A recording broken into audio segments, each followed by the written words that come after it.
നമസ്കാരം. കോട്ടയം ജില്ലയിലെ ചങ്ങനാശ്ശേരി, ആലപ്പുഴ ജില്ലയിലെ കുട്ടനാട്, മാവേലിക്കര, ചെങ്ങന്നൂർ, കൊല്ലം ജില്ലയിലെ കുന്നത്തൂർ, കൊട്ടാരക്കര, പത്തനാപുരം എന്നീ നിയമസഭാ മണ്ഡലങ്ങൾ ഉൾക്കൊള്ളുന്നതാണ് മാവേലിക്കര ലോക്സഭാ നിയോജക മണ്ഡലം.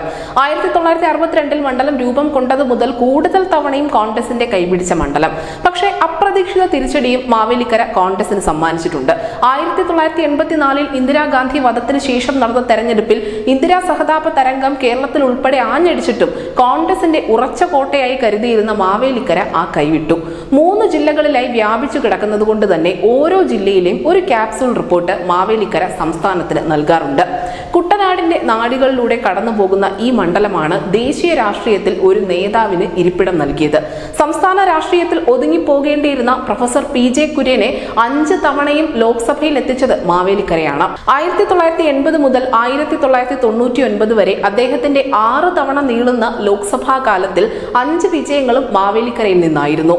മണ്ഡല രൂപീകരണ ശേഷം 1962 നടന്ന ആദ്യ തെരഞ്ഞെടുപ്പിൽ കോൺഗ്രസ് സ്ഥാനാർത്ഥിയായി രംഗത്തിറങ്ങിയ അച്യുതനായിരുന്നു ജയം. 1967 മണ്ഡലം പൊതുമണ്ഡലമായി മാറിയ ശേഷം നടന്ന തെരഞ്ഞെടുപ്പിൽ മാവേലിക്കര കോൺഗ്രസിനെ കൈയൊഴിഞ്ഞ് സംയുക്ത സോഷ്യലിസ്റ്റ് പാർട്ടി സ്ഥാനാർത്ഥിയായി കളത്തിലിറങ്ങിയ GP മംഗലത്തു മഠത്തെ വിജയിപ്പിച്ചു.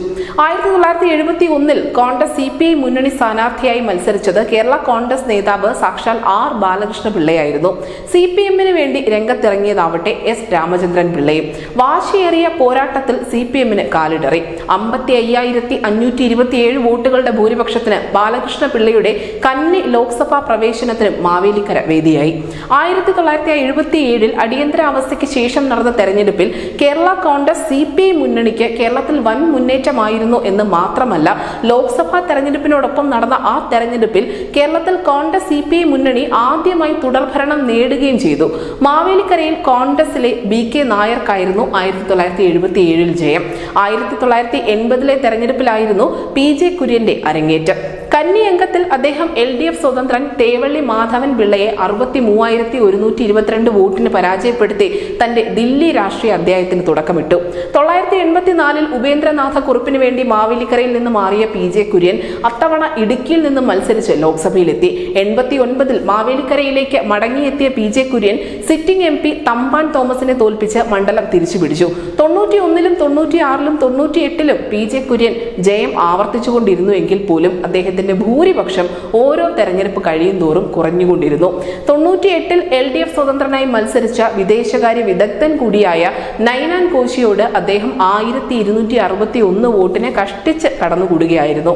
അപകടം മണത്ത കുര്യൻ 99 മാവേലിക്കര ഉപേക്ഷിച്ച് ഇടുക്കിയിലേക്ക് പോയെങ്കിലും അവിടെ LDF സ്ഥാനാർത്ഥി ഫ്രാൻസിസ് ജോർജിനോട് പരാജയപ്പെടുകയായിരുന്നു. PJ കുര്യൻ ഉപേക്ഷിച്ച മാവേലിക്കരയിൽ കോൺഗ്രസിന്റെ രമേശ് ചെന്നിത്തലയെ കളത്തിലിറക്കി മണ്ഡലം കോൺഗ്രസ് തന്നെ നിലനിർത്തി.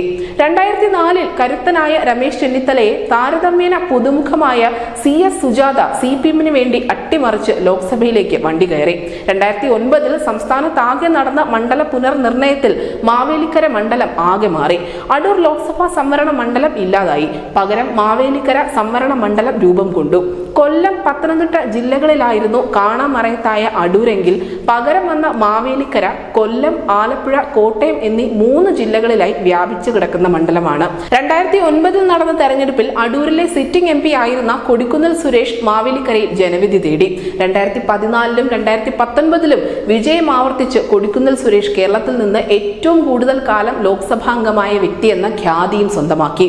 ഇത്തവണ വീണ്ടും ഒരു തെരഞ്ഞെടുപ്പ് അടുക്കുമ്പോൾ കൊടിക്കുന്നിൽ സുരേഷിനെ വീഴ്ത്താൻ CPI-യുടെ അഡ്വക്കേറ്റ് CA അരുൺകുമാറും NDA-യുടെ സ്ഥാനാർത്ഥിയായി BDJS-ന്റെ ബൈജു കലാശാലയും രംഗത്തുണ്ട്. പത്തനംതിട്ടയിൽ പ്രധാനമന്ത്രി നരേന്ദ്രമോദി എത്തിയപ്പോൾ അനിൽ ആന്റണിക്കൊപ്പം ബൈജുവിന് വേണ്ടിയും അദ്ദേഹം വോട്ട് തേടിയിരുന്നു. മാവേലിക്കര എന്ന വൻകര ഇക്കുറി ആരുടെ പോക്കറ്റിലാകുമെന്നറിയാൻ തെരഞ്ഞെടുപ്പ് കഴിയും വരെ കാത്തിരിക്കേണ്ടതുണ്ട്.